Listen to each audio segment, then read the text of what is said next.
Энэ миний яриад байгаа энэ асуудлууд бүгдээрээ багш нарын та бүхний түрүүн орж ирсэн нийгмийн асуудал, багш нарын нийгмийн асуудалтай холбоотой, багш нарын эрүүл мэндийн асуудалтай холбоотой, багш нарын энэ хөгжилтэй холбоотой. Багш нар чинь чөлөө цагийг гаргахаар тэр өөрийгөө хөгжүүлэх бүх юмнууд нь боломжууд нь бас давхар нэгдэж явна. А дээр нь энэ багш нарын цалин хөлстэй ч холбоотой болно.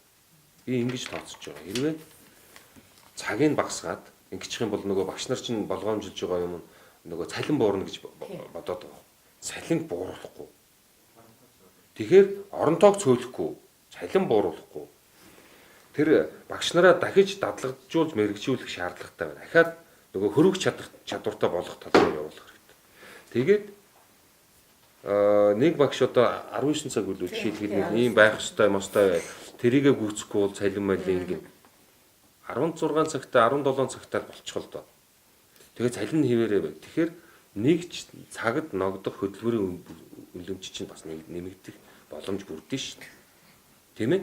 Ингээд маш олон давуу талтай энэ цөм хөтөлбөрийн агуулга шинжилэл миний энэ ярьж байгаа юмыг та бүхэн сайн ойлгож байгаа бох гэж бодож. Энийг хийчих юм бол үндсэндээ энэ олон жил яригдсан та бүхний ингээд тэмцсэн хид хідэн асуудлууд бас тодорхой хэмжээнд бас нааштай ирэх гээд байгаа байхгүй. Одоо ингээд яг энийг ярьснаас хойш юусэн яг зүйтэй зөв наадахыг хийгээрээ өстой дэмжиж чинь. За үнэхээр энэ багш нарын цаастай зууралдуулдаг, ядаргаанд оруулдаг, хүүхдүүдийг ядаргаанд оруулж байгаа энэ юмыг л нэг жаахан хөнгөлж үзээрэй гэд. Багш нар чинь нөгөө нэг цэцэрлэгийн багш нар бол маш их ярьж байгаа. Ерөөсөө ингээд нэг хүүхдтэйг ажиллах завгүй байнга тайлан бичин ийм юм ингээд нэг боловсролын газраас тийм юмнаас гээ нэг баахан ийм юм бичдэг юм байна шүү дээ жаавал. Тэгээ нөгөө судалгаа, баахан судалгаа. Тэгээ нөгөө хүүхдүүд дээрээ бас ингээ ажилдаг, ингэдэг, яадаг, маадаг. Тэгээ тэрийгээ байнга боловсруулж ингэж явуулдаг.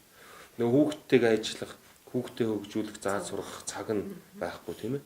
Тэгэхээр ийм юмнуудыг бол мэдхийн цаагаар мэддэж ойлгохын цаагаар ойлгож байгаа болохоор энэ асуудлыг гаргаж ярьсан юм аа.